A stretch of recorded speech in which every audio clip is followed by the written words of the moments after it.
Morning to one and all. അപ്പോൾ നമ്മൾ ഡിസ്കസ് ചെയ്തുകൊണ്ടിരിക്കുന്നത് ഇന്ത്യ 16 പ്ലാൻ പ്രോപ്പർട്ടി എക്യുപ്മെൻ്റ് ആണ്. സോ ഈ ഒരു അക്കൗണ്ടിങ് സ്റ്റാൻഡേർഡുമായിട്ട് ബന്ധപ്പെട്ട് പുതിയ ചില കോൺസെപ്റ്റുകളാണ് നമ്മൾ ഈ ക്ലാസ്സിലൂടെ പരിചയപ്പെടാൻ പോകുന്നത്. സോ അവ എന്തൊക്കെയാണെന്ന് നമുക്ക് പരിചയപ്പെടാം. First area is cost incurred after recognition or subsequent expenditure. So ഇവിടെ പറയുന്ന കാര്യം എന്താണെന്ന് വെച്ചാൽ നമ്മൾ പ്ലാന്റ് പ്രോപ്പർട്ടി എക്യുപ്മെൻറ്റ് റെക്കഗ്നൈസ് ചെയ്തതിന് ശേഷം ചില എക്സ്പെൻസുകൾ ഉണ്ടാകാനുള്ള സാധ്യതകളുണ്ട്, അല്ലെങ്കിൽ ചില എക്സ്പെൻസ് ഉണ്ടാവും. സോ ആ എക്സ്പെൻസ് നമ്മൾ എങ്ങനെ റെക്കോർഡ് ചെയ്യണം, അല്ലെങ്കിൽ എങ്ങനെ ഡീൽ ചെയ്യണം എന്നുള്ളതാണ് ഇവിടെ പറയുന്നത്. Subsequent cost include cost of servicing, repairs and maintenance, inspection, replacement of parts etcetera. Subsequent expenditure on PPE capitalised only if. So ഇവിടെ പറയുന്ന കാര്യം എന്ന് വെച്ചാൽ ഈ സബ്സീക്വൻറ്റ് കോസ്റ്റ് അല്ലെങ്കിൽ സബ്സീക്വൻറ്റ് എക്സ്പെൻഡിച്ചർ ഒന്നുകിൽ സർവീസിങ് കോസ്റ്റ് ആവാം, അല്ലെങ്കിൽ റിപ്പയേഴ്സ് ആവാം, മെയിൻ്റനൻസ് ആവാം, ഇൻസ്പെക്ഷൻ ആവാം, റീപ്ലേസ്മെൻ്റ് ആവാം. സോ ഈ ഒരു രീതിയിലാണ് സബ്സീക്വൻറ്റ് കോസ്റ്റ് ഉണ്ടാവുന്നത്. സോ ഈ സബ്സീക്വൻറ്റ് കോസ്റ്റ് ക്യാപിറ്റലൈസ് ചെയ്യണമെങ്കിൽ താഴെ പറയുന്ന കണ്ടീഷൻസ് എന്ത് ചെയ്യണം, സാറ്റിസ്ഫൈ ചെയ്യണം. താഴെ പറഞ്ഞ കണ്ടീഷൻസ് സാറ്റിസ്ഫൈ ചെയ്താൽ മാത്രമേ നമുക്ക് എന്ത് ചെയ്യാൻ പറ്റൂ, കോസ്റ്റ് ക്യാപിറ്റലൈസ് ചെയ്യാൻ പറ്റൂ. സോ ആ കണ്ടീഷൻസ് എന്തെല്ലാണെന്നുള്ളത് നമുക്ക് നോക്കാം. First condition, it enhance the economic benefit provided by the asset. So എന്താക്കണം, നമ്മൾ ഇൻകേർഡ് ചെയ്ത അല്ലെങ്കിൽ നമ്മൾ ചിലവാക്കിയ കോസ്റ്റ് ഈ ഒരു അസറ്റിൻ്റെ പ്ലാന്റ് പ്രോപ്പർട്ടി എക്യുപ്മെൻറ്റിൻ്റെ എക്കണോമിക് ബെനിഫിറ്റ് വർദ്ധിപ്പിക്കണം. ഫോർ എക്സാമ്പിൾ, ഇപ്പോൾ എൻ്റെ ഒരു ഓർഗനൈസേഷനിൽ 5000 രൂപ റിപ്പയറിങ് കോസ്റ്റായിട്ട് എന്ത് ചെയ്ത് ഒരു മെഷീനറിയിൽ മുടക്കി. സോ ഈ 5000 രൂപ മുടക്കിയതിൻ്റെ ഭാഗമായിട്ട് മെഷീനറിയിൽ എന്ത് ചെയ്തു, മെഷീനറിയുടെ പ്രൊഡക്ടിവിറ്റി വർദ്ധിച്ചു. അങ്ങനെ പ്രൊഡക്ടിവിറ്റി വർദ്ധിച്ചാൽ എന്ത് ചെയ്യാം, എനിക്ക് ആ ഒരു കോസ്റ്റിനെ ക്യാപിറ്റലൈസ് ചെയ്യാം. അതായത് ഇവിടെ പറഞ്ഞ ആദ്യത്തെ കണ്ടീഷൻസ് എന്ത് ചെയ്തിട്ടുണ്ട്, സാറ്റിസ്ഫൈ ചെയ്തിട്ടുണ്ട്. എക്കണോമിക് ബെനിഫിറ്റ് കൂട്ടിയിട്ടുണ്ട്, പ്രൊഡക്ടിവിറ്റി വർദ്ധിപ്പിച്ചിട്ടുണ്ട്. സോ അതിനെ ക്യാപിറ്റലൈസ് ചെയ്യാനുള്ള റൈറ്റ് എന്തുണ്ട്, നമുക്ക് ഉണ്ട് എന്നുള്ളതാണ് സാരം. Second point, it related to overhaul the asset. So overhauling expense അല്ലെങ്കിൽ ഓവർ ഹൗൾ കോസ്റ്റ് എന്താണെന്ന് വെച്ചാൽ cost related to inspection or safety and maintenance എന്നുള്ളതാണ് ഓവർ ഹൗളിംഗ് കോസ്റ്റ് കൊണ്ട് ഉദ്ദേശിക്കുന്നത്. സോ ഓവർ ഹൗളിംഗ് കോസ്റ്റ് ഉണ്ടെങ്കിൽ നമുക്ക് എന്ത് ചെയ്യാം, അതിനെ ക്യാപിറ്റലൈസ് ചെയ്യാനുള്ള റൈറ്റ് ഉണ്ട് എന്നുള്ളതാണ് സെക്കൻഡ് പോയിന്റ് പറയുന്ന കാര്യം. ഫസ്റ്റ് പോയിന്റ് എന്ന് പറയുന്നത് എക്കണോമിക് ബെനിഫിറ്റ്, അസറ്റിൻ്റെ എക്കണോമിക് ബെനിഫിറ്റ് വർദ്ധിപ്പിച്ചു, പ്രൊഡക്ടിവിറ്റി കൂട്ടിയാൽ നമുക്ക് എന്ത് ചെയ്യാം, ക്യാപിറ്റലൈസ് ചെയ്യാം. സെക്കൻഡ്, ഓവർ ഹൗളിംഗ് കോസ്റ്റ് ആണെങ്കിലും നമുക്ക് എന്ത് ചെയ്യാം, സബ്സീക്വൻറ്റ് എക്സ്പെൻഡിച്ചറിനെ ക്യാപിറ്റലൈസ് ചെയ്യാം. Third point, it replacing A components of complex asset. So complex asset എന്താണെന്ന് വെച്ചാൽ നമ്മൾ ഒരു അസറ്റിനെ ഡിഫറെൻറ്റ് കോമ്പണൻസ് ആയിട്ട് അല്ലെങ്കിൽ ഡിഫറെൻറ്റ് കോമ്പണൻസ് ആയിട്ട് ട്രീറ്റ് ചെയ്യുന്നു. എന്തിനു വേണ്ടിയിട്ട്, ഡിപ്രീസിയേഷൻ എളുപ്പത്തിലാക്കാൻ വേണ്ടിയിട്ട്. സോ ഒന്നുമില്ല, ഒരു അസറ്റിൻ്റെ ഡിഫറെൻറ്റ് പാർട്ടിനെ നമ്മൾ എന്ത് ചെയ്യുന്നു, ഡിഫറെൻറ്റ് കോമ്പണൻ്റ് ആയിട്ട് ട്രീറ്റ് ചെയ്യുകയും ചെയ്യുന്നുണ്ട്. ആ ട്രീറ്റ് ചെയ്യുന്നത് എന്ത് ചെയ്യാൻ, ഡിപ്രീസിയേഷൻ പ്രോസസ്സ് എളുപ്പത്തിലാക്കാൻ വേണ്ടിയിട്ടാണ് ഇങ്ങനെ ചെയ്യുന്നത്. സോ ഇങ്ങനെയുള്ള അസറ്റിനെയാണ് നമ്മൾ എന്ത് പറയുന്നത്, കോംപ്ലക്സ് അസറ്റ് എന്ന് പറയുന്നത്. സോ കോംപ്ലക്സ് അസറ്റിനെ അല്ലെങ്കിൽ കോംപ്ലക്സ് അസറ്റിൻ്റെ കോമ്പണൻസിനെ നമുക്ക് എന്ത് ചെയ്യണം, ക്യാപിറ്റലൈസ് ചെയ്യണമെങ്കിൽ ചെറിയൊരു കണ്ടീഷൻ ഉണ്ട്. അതായത് പഴയ കോമ്പണൻസ് റിട്ടേൺ ഓഫ് ചെയ്ത് കഴിഞ്ഞാൽ മാത്രമേ നമുക്ക് എന്ത് ചെയ്യാൻ പറ്റൂ, പുതിയൊരു കോമ്പണൻറ്റിനെ ക്യാപിറ്റലൈസ് ചെയ്യാൻ സാധിക്കുകയുള്ളൂ. സോ ഈ ഒരു 3 കണ്ടീഷൻസ് ആണ് എന്ത് ചെയ്യുന്നത്, 3 സിറ്റുവേഷനിൽ മാത്രമേ നമുക്ക് എന്ത് ചെയ്യാൻ പറ്റൂ, ക്യാപിറ്റലൈസ് ചെയ്യാൻ സാധിക്കുകയുള്ളൂ.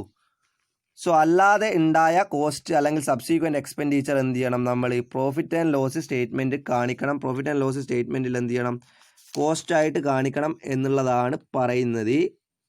സോ ഇപ്പോൾ നമ്മൾ ഡിസ്കസ് ചെയ്തത് സബ്സീക്വൻറ്റ് എക്സ്പെൻഡിച്ചർ എങ്ങനെ ട്രീറ്റ് ചെയ്യണം അല്ലെങ്കിൽ എങ്ങനെ റെക്കഗ്നൈസ് ചെയ്യണം എന്നുള്ളതായിരുന്നു. ഫസ്റ്റ് പറയുന്നതെന്ന് വെച്ചാൽ എക്കണോമിക് ബെനിഫിറ്റ് വർദ്ധിപ്പിച്ചാൽ അതെന്ത് ചെയ്യാം, നമുക്ക് ക്യാപിറ്റലൈസ് ചെയ്യാൻ സാധിക്കും. സെക്കൻഡ് പറയുന്നതെന്ന് വെച്ചാൽ ഓവർ ഹൗൾ എക്സ്പെൻസ് ആണെങ്കിലും അത് ക്യാപിറ്റലൈസ് ചെയ്യാം. തേർഡ് പറയുന്നത് കോംപ്ലക്സ് അസറ്റ് ആണ്. കോംപ്ലക്സ് അസറ്റ് എന്താണെന്ന് വെച്ചാൽ ഒരു അസറ്റിൻ്റെ ഡിഫറെൻറ്റ് എലമെൻസിനെ നമ്മൾ എന്ത് ചെയ്യുന്നുണ്ട്, സെപ്പറേറ്റ് അസറ്റായിട്ട് കാണിക്കുന്നുണ്ട്. ഈ സെപ്പറേറ്റ് അസറ്റായിട്ട് കാണിക്കുന്നത് എന്തിനാണെന്ന് വെച്ചാൽ ഡിപ്രീസിയേഷൻ എളുപ്പത്തിലാക്കാൻ വേണ്ടിയിട്ടാണ്. സോ ഫോർ എക്സാമ്പിൾ ഇത് കോംപ്ലക്സ് അസറ്റിന് ഒരു ഉദാഹരണമായിട്ട് പറയുന്നത് എയർക്രാഫ്റ്റ് ആണ്. അതായത് എയർക്രാഫ്റ്റ് എന്ന് പറയുന്നത് ഒരു വിമാനത്തിൻ്റെ എന്ത് ചെയ്യുന്നത്, ഡിഫറെൻറ്റ് ആസ്പെക്ട്സ് നമ്മൾ ഡിഫറെൻ്റ് ആയിട്ട് ട്രീറ്റ് ചെയ്യുന്നുണ്ട്. സോ ഇങ്ങനെ ഡിഫറെൻ്റ് ആയിട്ട് ട്രീറ്റ് ചെയ്യുന്നത് എന്തിനാണെന്ന് വെച്ചാൽ ഡിപ്രീസിയേഷൻ എളുപ്പത്തിലാക്കാനാണ്. സോ ഈ പ്ലാന്റ് പ്രോപ്പർട്ടി എക്യുപ്മെൻറ്റിൻ്റെ കേസിലാണെങ്കിൽ വലിയ മെഷീനറിയും പോലെയുള്ള സാധനങ്ങൾ എന്ത് ചെയ്യുന്നുണ്ട്, നമ്മൾ കോംപ്ലക്സ് അസറ്റായിട്ട് ട്രീറ്റ് ചെയ്യാറുണ്ട്. സോ ഈ കോംപ്ലക്സ് അസറ്റിൻ്റെ കേസ് ആണെങ്കിൽ പോലും നമുക്ക് എന്ത് ചെയ്യാം, സബ്സീക്വൻറ്റ് എക്സ്പെൻഡിച്ചറിനെ ക്യാപിറ്റലൈസ് ചെയ്യാനുള്ള സാധ്യത അല്ലെങ്കിൽ ഒരു സ്കോപ്പ് ഉണ്ട്. സോ ബാക്കി ഉണ്ടാവുന്ന എല്ലാ സബ്സീക്വൻറ്റ് എക്സ്പെൻഡിച്ചറും നമ്മൾ എന്ത് ചെയ്യുന്നുണ്ട്, പ്രോഫിറ്റ് ആൻഡ് ലോസ് അക്കൗണ്ടിൽ എക്സ്പെൻസ് ആയിട്ടാണ് ട്രീറ്റ് ചെയ്യുന്നത്. അതായത് ക്യാപിറ്റലൈസ് ചെയ്യുന്നില്ല എന്നുള്ള കാര്യം ഓർമ്മിക്കുക. ഇനി അടുത്തത് പറയുന്നത് self constructed asset. The cost of self-constructed asset is determined using the same principle applicable to a purchased asset. If an entity makes similar asset for sale in the normal course of business, the cost of the asset is usually same as the cost of constructing as an asset for sale. So constructed asset ഒന്നുമില്ല. Constructed asset കൊണ്ട് ഉദ്ദേശിക്കുന്നതെന്ന് വെച്ചാൽ ഒരു organisation അവരുടെ ബെനിഫിറ്റിന് വേണ്ടി അല്ലെങ്കിൽ ഒരു ഓർഗനൈസേഷനിൽ എന്തെങ്കിലും പ്ലാന്റോ പ്രോപ്പർട്ടിയോ എക്യുപ്മെൻറ്റോ അവർ തന്നെ കൺസ്ട്രക്ട് ചെയ്തിട്ടുണ്ടെങ്കിൽ അതിനെ നമുക്ക് എന്ത് ചെയ്യാം, ഈ പേര് സജസ്റ്റ് ചെയ്യുന്ന പോലെ സെൽഫ് കൺസ്ട്രക്റ്റഡ് അസറ്റ് എന്ന് വിളിക്കാം. സോ സെൽഫ് കൺസ്ട്രക്റ്റഡ് അസറ്റ് നമ്മൾ കാൽക്കുലേറ്റ് ചെയ്യുന്ന അല്ലെങ്കിൽ cost of self constructed asset നമ്മൾ കാൽക്കുലേറ്റ് ചെയ്യാന്ന് വെച്ചാൽ നമ്മൾ നേരത്തെ ചെയ്തിട്ടുണ്ടല്ലോ cost of purchase of plan property equipment, അതേ രീതിയിൽ തന്നെയാണ് സെൽഫ് കൺസ്ട്രക്റ്റഡ് അസറ്റിൻ്റെയും കോസ്റ്റ് കാൽക്കുലേറ്റ് ചെയ്യുക.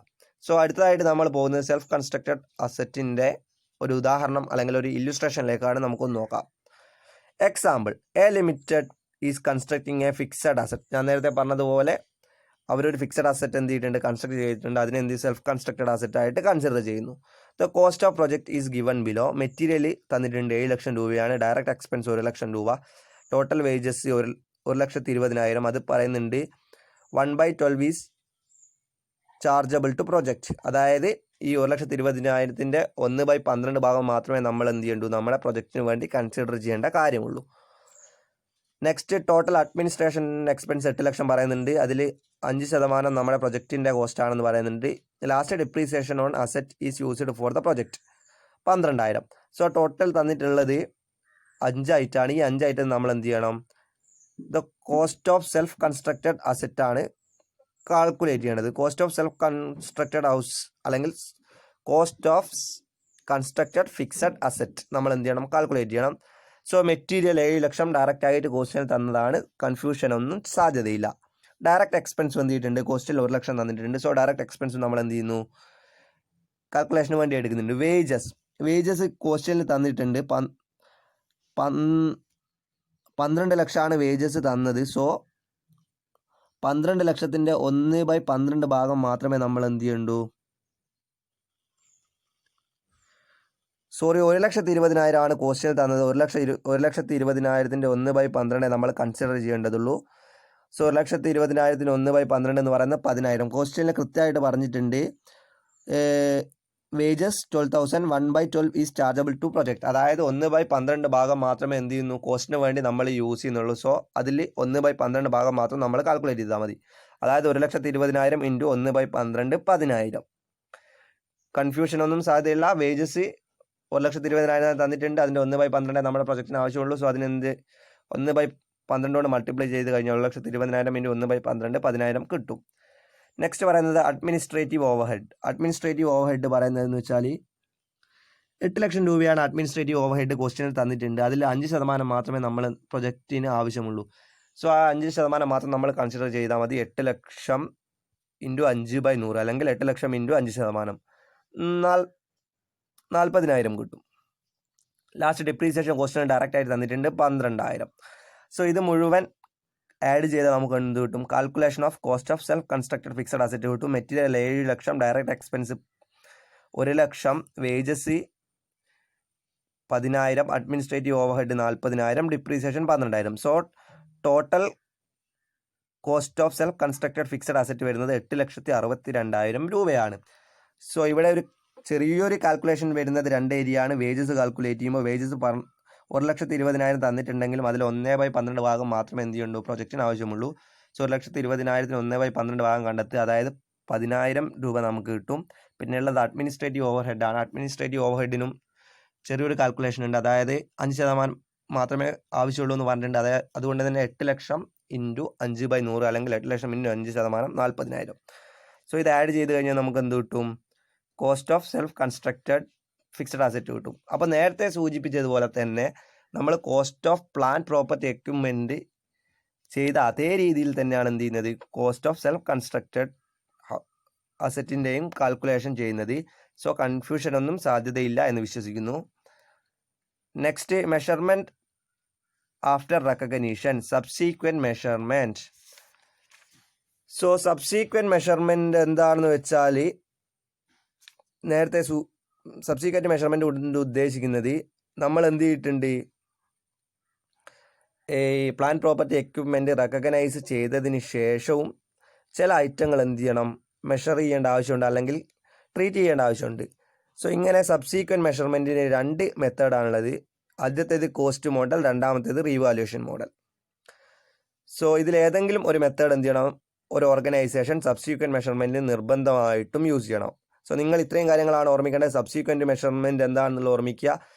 അതായത് നമ്മൾ ആദ്യത്തെ മെഷർമെൻറ്റിന് ശേഷം നമ്മൾ already plant property equipment recognise ചെയ്തതാണ്, മെഷർ ചെയ്തതാണ്.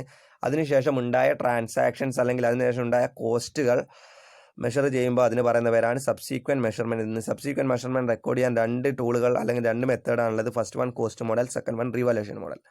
സോ കോസ്റ്റ് മോഡൽ എന്താണെന്ന് പരിശോധിക്കാം. Under this method P P is carried its cost less any accumulated depreciation and any impairment loss. Most companies use the cost model for subsequent measurement of items in PPE.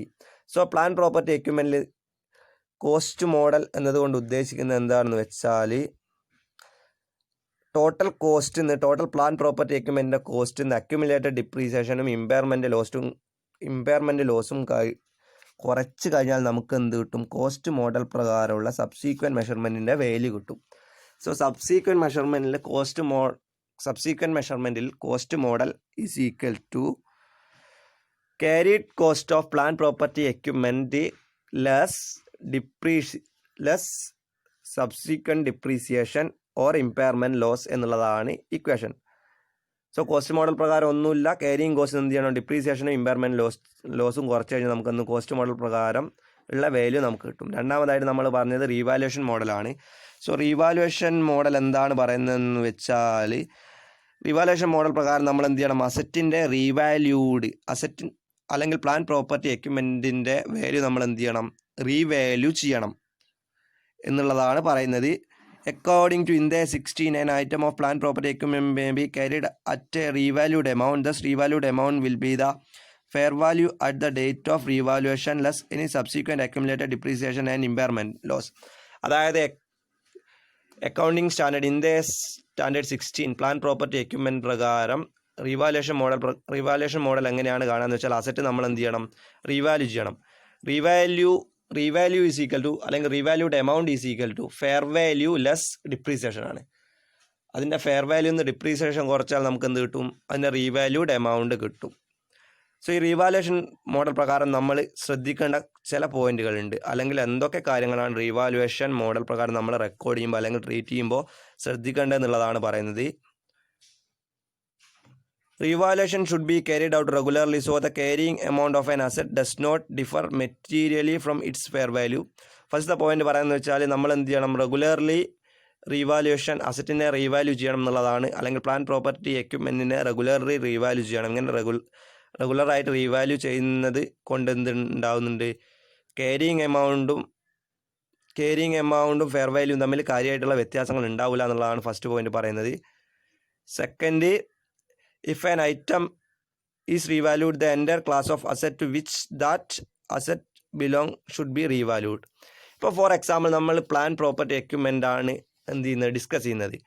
അപ്പോൾ നമ്മൾ എന്ത് ചെയ്തിട്ടുണ്ട് ഏതെങ്കിലും ഒരു item revalue ചെയ്ത് കഴിഞ്ഞാൽ അതിൻ്റെ ആ ബ്ലോക്ക് ഓഫ് അസറ്റിൽ വരുന്ന എല്ലാ കാര്യങ്ങളും നമ്മൾ എന്ത് ചെയ്യണം റീവാല്യൂ ചെയ്യണം എന്നുള്ളതാണ് പറയുന്നത്. ഫോർ എക്സാമ്പിൾ നമ്മൾ എന്ത് ചെയ്തു നമ്മുടെ ഓർഗനൈസേഷനിലെ മെഷീനറി റീവാല്യൂ ചെയ്തു.